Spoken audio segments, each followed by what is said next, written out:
In 2004, an 8-year-old girl was torn from her family by a violent tsunami wave that both struck her hometown in Malabo, Indonesia. She was recovered by a wicked woman who called her Wadi and forced her to beg, sometimes beating her and keeping her in the streets until 1 a.m. When she stopped bringing money into the woman, she told her to leave and to find her parents. She even told her the hometown from which she hailed.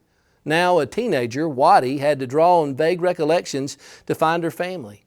She remembered her grandfather was named Ibrahim, and locals in Malabo took her to the man and ultimately to her parents. They had long given up hope that she had survived. 230,000 people perished in that infamous tsunami, including tens of thousands in her province alone, but Miria Rhonda, Wadi's real name, was reunited with her overjoyed parents.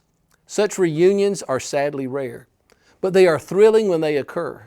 The imagination races with all the twists and turns of a 7-year journey that began with a tidal wave and ended with rejoining.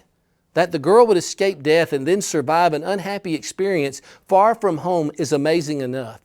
That she would be resourceful and savvy enough to rediscover her family is almost unbelievable.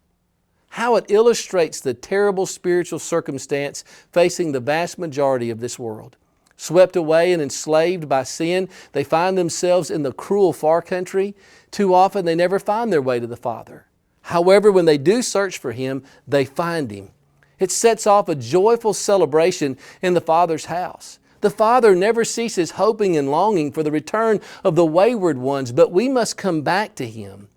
What a happy ending is made when we are reunited with the loving and waiting Father. May we search for that.